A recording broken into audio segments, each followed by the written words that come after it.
Welcome to the new video of Neurophilos. Get ready to dive into a gripping tale that will leave you breathless, thinking, and inspired. Whether you're here for the mystery, the drama, or the unexpected twists, you're in the right place. Make sure to hit that like button, drop a comment, and subscribe so you never miss another powerful story. Let's begin. The theater of everyday life. There is a moment in nearly every person's life when they suddenly realize they are present, yet not truly there. You sit in a conversation, nodding at the right times, smiling when expected, contributing just enough to appear involved. But on the inside, something is elsewhere, quiet, distant, disconnected. You say, "I'm fine," even when your chest feels heavy. You agree to plans you secretly wish would be cancelled. You adjust your voice, your expressions, even your choice of words depending on who you are speaking to. And because everyone seems to do this, it feels normal, even necessary. We call it politeness, coexistence, social intelligence. But sociologist Erving Goffman warned that beneath these everyday behaviors lies something deeper and far more consequential. He called it impression management, a continuous performance where the individual crafts a version of themselves specifically shaped to be accepted, tolerated, or admired. According to Goffman, human social life functions very much like theater. Each interaction is a stage.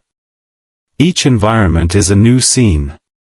And each time you enter a different context, you select a costume, posture, tone, and script that you believe will secure your place in that space. There is the work stage, where competence and composure must be expressed without hesitation. The family stage, where expectations of tradition, obedience, and emotional restraint often dominate. The relationship stage, where we carefully reveal and conceal parts of ourselves to appear lovable. And now more than ever, the social media stage, where every post is a curated moment designed to strengthen an image. This performance appears harmless. It even looks inevitable. After all, how could a society function if everyone behaved with unfiltered authenticity all the time? Adaptation is a natural part of living with others. But Goffman forces us to ask a far more uncomfortable question. At what point does adaptation turn into self-erasure? When every environment demands a new version of you, when you constantly shape-shift to avoid judgment or rejection, the result is not just a performance, it is a fragmentation. Over time, the individual begins to lose sight of their original face beneath the layers of constructed personas. This fragmentation is not loud. It creeps in silently. Eventually, the you at work has little resemblance to the you with friends, and both differ from the you who sits alone in your room, exhausted from maintaining so many versions. None of these selves feel entirely true, and yet each one demands maintenance. Like a hallway lined with masks, you pick the appropriate one before entering each room, believing it is simply part of being human. But the cost is high. Goffman described a subtle but devastating phenomenon called role distance. It is the moment when you continue to perform the necessary actions of a role, working, supporting others, smiling when expected, but without emotional presence. You complete tasks, hold conversations, show up to obligations, yet feel disconnected from what you are doing. You act, but the actor is hollow. This is how people begin to live on autopilot. They follow routines written by society's expectations rather than their own truth. They do what is required, but not what is meaningful. They speak, but not from themselves. They exist, but without presence. For many, this becomes the default mode of life. They can go decades without realizing that something inside them has quietly shut down. They become observers of their own behavior, watching themselves perform roles they never consciously chose. They feel as though something important is missing, but cannot name what it is, because they have forgotten the original voice beneath the performance. And yet, the world continues to praise them. People admire how adaptable, responsible, polite, and reliable they are. Society rewards the performance. But beneath the applause, something fragile begins to crack. The individual starts to feel like a stranger wearing their own skin. This chapter begins that confrontation. It is not merely about understanding Goffman's theories, it is about recognizing how easily a human being can drift away from themselves while still appearing functional. It invites you to reflect. How many of your daily behaviors are genuine, and how many are costumes? How often do you act from truth, and how often from fear? And most importantly, who are you when no stage is present and no one is watching? This is where the journey back to yourself begins. The anatomy of self-betrayal. Self-betrayal rarely begins with grand decisions. It slips into your life quietly, disguised as politeness, as responsibility, as doing the right thing. Most people don't recognize it happening. In fact, society often praises the very behaviors that slowly fracture the inner self. But when you look closely, the patterns become unmistakable. The first and most common form of self-betrayal is deceptively simple, saying yes when your whole being says no. Someone invites you to an event you don't have the energy for. A colleague asks for help you're too overwhelmed to give. Family expects you to show up in ways that drain you. Your body tightens, your mind resists, your instincts whisper refusal, yet your mouth says yes. You justify it as kindness or loyalty, but deep down it is fear. Fear of disappointing someone. Fear of being judged. Fear of being seen as difficult, selfish, or ungrateful. Every time you override your inner truth, you train yourself to distrust your own signals. You teach your mind that other people's comfort matters more than your well-being. And though the outside world sees you as supportive, dependable, agreeable, inside you begin to erode. Another profound form of self-betrayal lies in the promises you make to yourself but never honor. I'll stand up for myself next time. I'll take better care of my health. I'll leave this toxic environment soon. I'll stop letting people walk over me. But when the moment comes, nothing changes. The promise dissolves in the face of pressure or fear. It is not laziness, it is conditioning. When your self-worth has been tied for years to the approval of others, prioritizing yourself feels dangerous.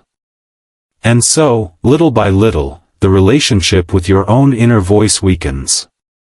You keep everyone else's expectations in sharp focus while your own needs fade into a dim, neglected corner of your mind. But perhaps the most devastating form of self-betrayal is emotional silence. It's the way you swallow your hurt to avoid conflict. The way you smile with tightened cheeks while your heart trembles. The way you insist, "I'm okay," even when you're breaking inside. Society teaches you that vulnerability is messy, that emotions make others uncomfortable, that strength means staying composed. So you hide your sadness, your anger, your exhaustion, believing it protects you. Yet every silenced emotion becomes a weight, settling into your chest. Over time, those unspoken truths accumulate into layers of resentment, fatigue, and confusion. You start to feel anger at others, but if you look closer, the anger is really toward yourself, for not defending your boundaries, for not admitting your pain, for not choosing honesty when it mattered. These small betrayals carve deep wounds. They create a gap between who you are and who you pretend to be. And eventually, that gap becomes a chasm. Goffman described the aftermath of these behaviors as the divided self. Each role you play demands a different self. The work you behaves differently from the family you, which is different from the relationship you, and none of them resemble the quiet, unfiltered version of you that surfaces only in private moments. These selves do not communicate with each other, they exist in separate compartments. And when a person's identity fractures this way, they begin to feel like a stranger even in their own life. From this fracture emerges something much more severe, existential dissociation. It starts subtly. You realize you are completing tasks, attending events, interacting with people, yet not truly feeling anything. You follow routines not because you chose them, but because they were expected. You smile automatically, apologize reflexively, participate mechanically. Life keeps moving, but you are merely drifting through it. This is not depression, though it can resemble it. It is a deep, silent disconnection, the soul stepping back because it is tired of being ignored. People living in this state often cannot articulate what is wrong. They simply feel empty, numb, or perpetually exhausted. And the tragedy is that society praises them for being functional, disciplined, easygoing. But no one sees the erosion happening internally. This dissociation becomes a quiet crisis. You begin to question who you are, what you want, what you feel, because you have spent too long shaping yourself around other people's expectations. The performances continue, but the person behind them grows fainter. This chapter exposes that truth. Self-betrayal is not one dramatic moment. It is 1,000 small abandonments of your inner voice. And each abandonment widens the distance between who you are and who you pretend to be. The next chapter will explore what happens when this distance becomes so great that you no longer recognize yourself, and how the self begins to fade behind the roles you have been forced to play. Dissociation, when the actor replaces the person. Dissociation is not always dramatic. It does not always look like panic, trauma, or collapse. Sometimes, it is far more subtle, so subtle that a person can live with it for years without realizing something essential inside them has quietly shut off.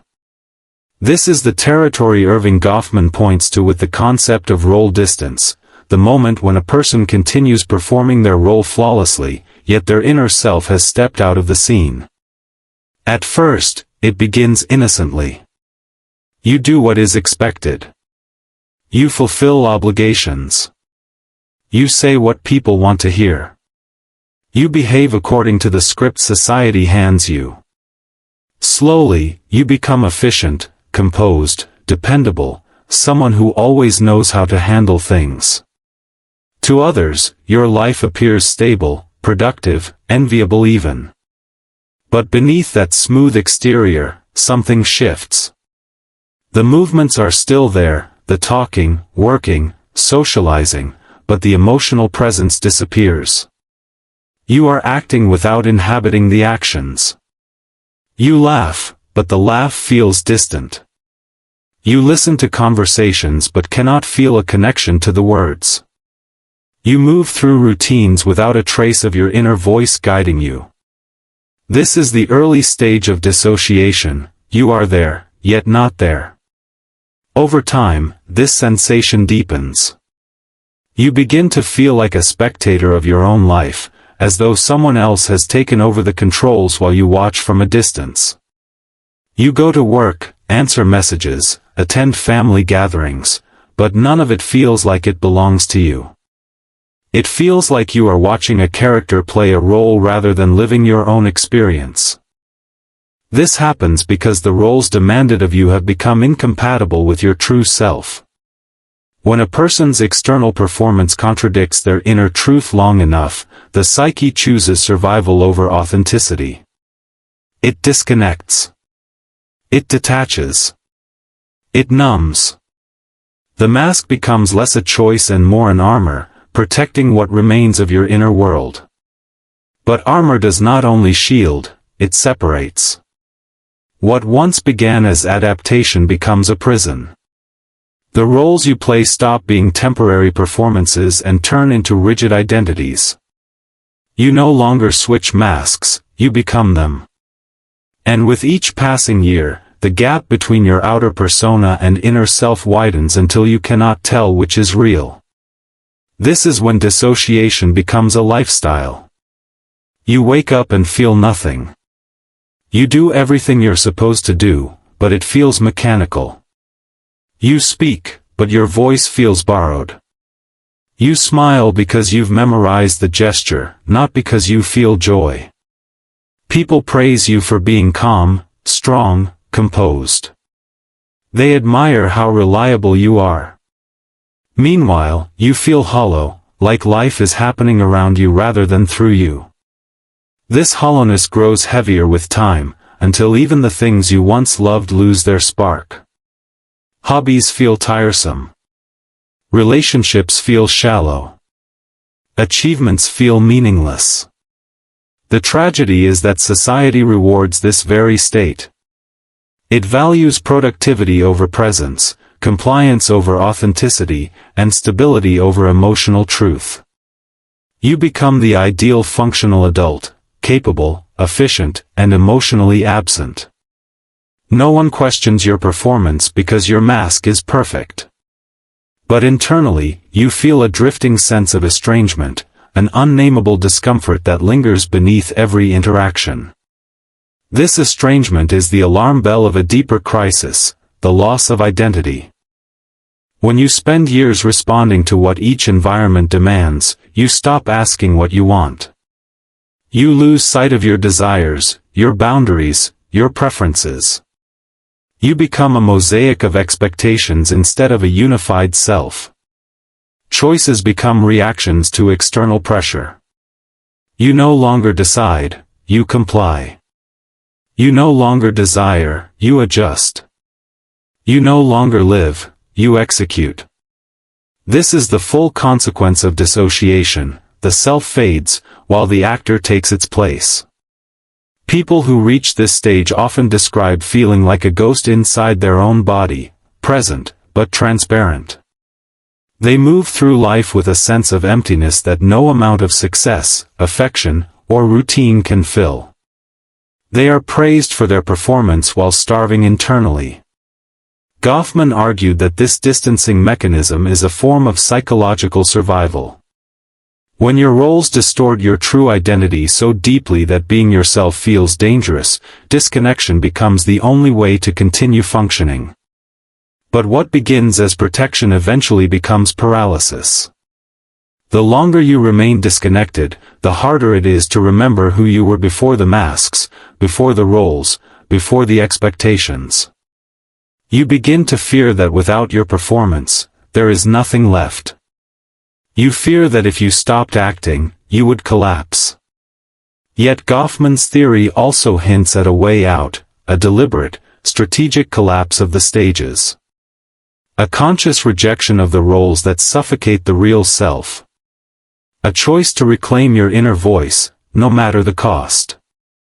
And that is where the next chapter begins, at the threshold between continued performance and the courageous decision to step off the stage entirely. The strategic collapse of the stages. There comes a moment, quiet, subtle, almost imperceptible, when the performance becomes too heavy to carry. You keep smiling when you want to break. You keep agreeing when every part of you aches to refuse. You stay present in rooms where your soul is begging for distance. You keep the stages alive even as something inside you begins to crumble. This is where most people collapse unintentionally, after years of holding everything in. But what if collapse didn't have to be accidental? What if, instead of waiting for the breaking point, you chose to dismantle the theater yourself? Goffman never directly wrote about personal liberation, but the logic of his theory leads to a radical concept, the strategic collapse of the stages. Unlike an emotional outburst triggered by years of suppression, this collapse is intentional. It is not chaos, it is clarity. It is the moment you recognize the prison you're in and choose to step out of the role, out of the costume, out of the script, and finally speak from the truth you've been burying. This is not gentle work. Saying no for the first time without excuses feels like rebellion. Allowing yourself to feel without pretending feels like danger. Speaking honestly after years of silence feels like walking into a storm. The discomfort is real because you are violating invisible contracts, agreements you never consciously signed but have upheld your entire life. You were the one who always said yes. The one who cared, who understood, who tolerated. The strong one. The quiet one. The accommodating one. The version of you that everyone depended on. When you stop performing that role, people react. They question you. They criticize you. They accuse you of changing. But the truth is simple, you didn't change, you stopped lying. This is the first fracture in the stage.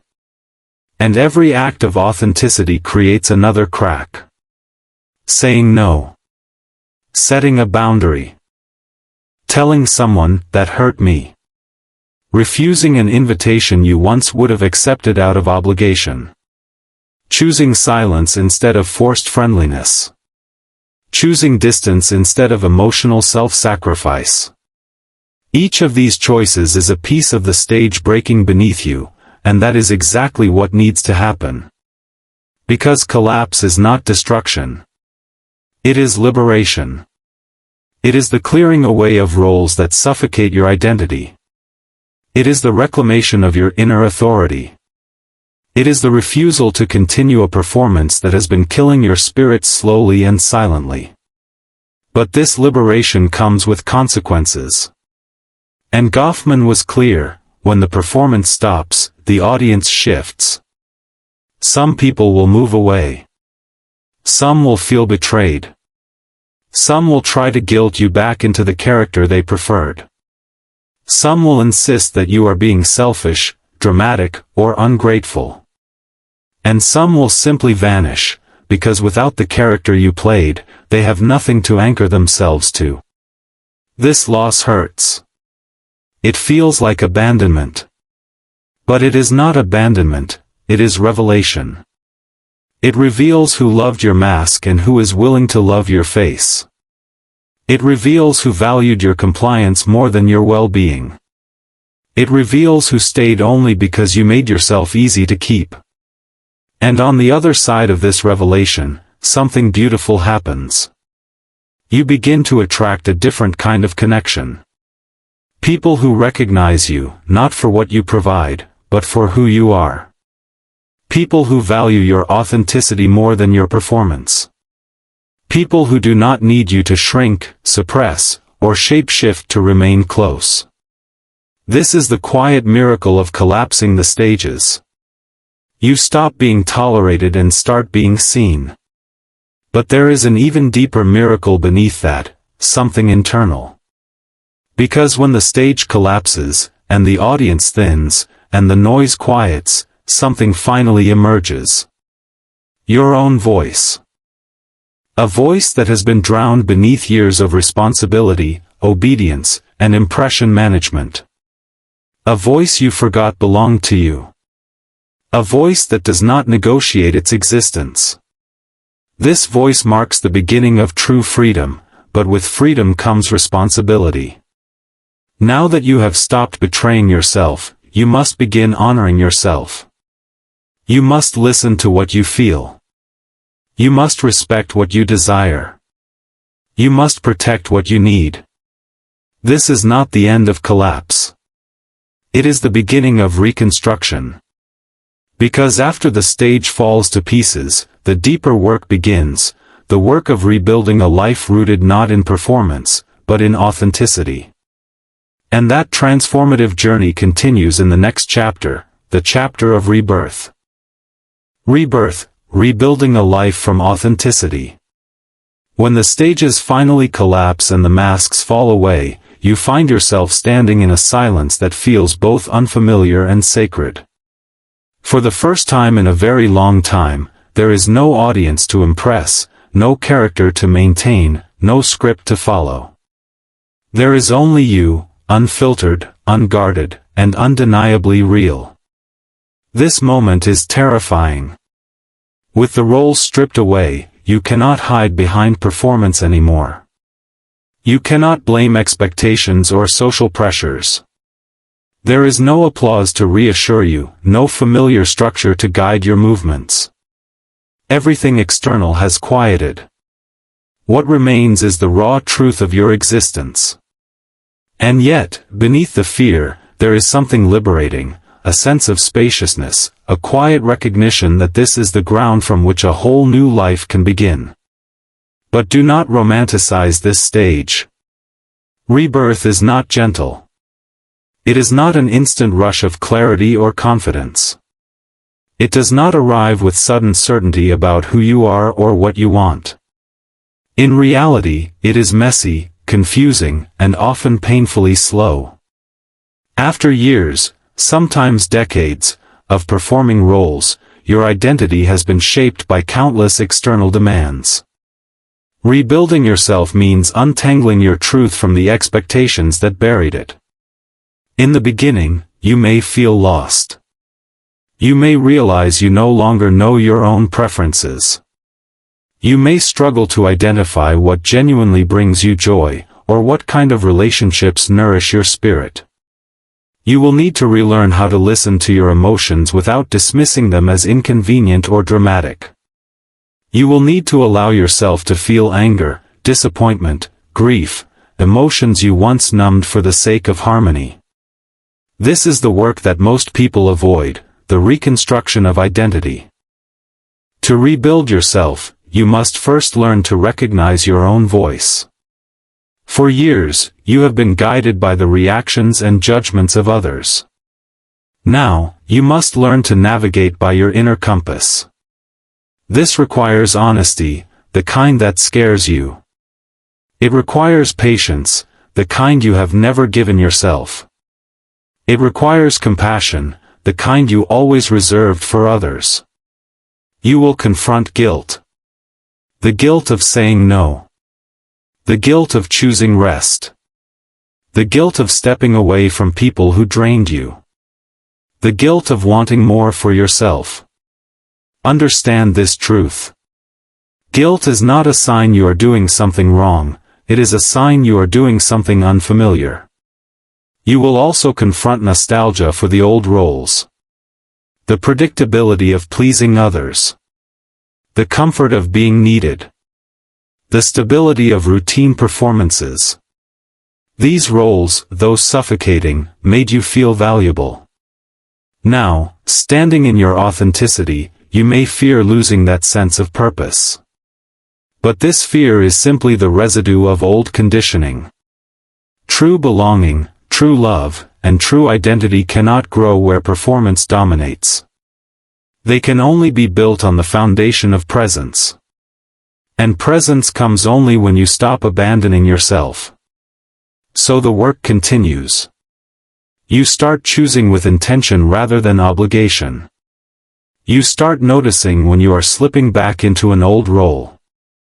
You start recognizing which interactions energize you and which drain you. You begin setting boundaries, not as punishment, but as protection. These small choices accumulate. And over time, something remarkable happens. You begin to feel alive again. The numbness fades. The dissociation eases. The internal fog clears. You look in the mirror and recognize the person staring back, not a character, not a mask, not a socially acceptable version of yourself, but a whole human being with desires, limits, and emotions that finally matter. You stop chasing applause. You stop negotiating your worth. You stop performing survival. And instead, you begin living. Life reorganizes around your authenticity. Opportunities that once felt impossible begin to appear. Relationships become deeper, more reciprocal, more nourishing. People who resonate with the real you find their way into your life, and those who relied on your silence naturally fall away. Freedom, you now understand, is not comfort, it is alignment. It demands truth over approval, presence over performance, courage over compliance. But in that demand lies the most profound reward, a life that finally feels like your own. So if you reach this point, if something in this journey resonates deeply, make a commitment to yourself. A vow spoken not out of hope, but out of recognition. No more abandoning myself. Because once you choose authenticity, the world around you reshapes itself into a place where you can finally breathe, finally feel, and finally live. This is the beginning of the life you were always meant to inhabit.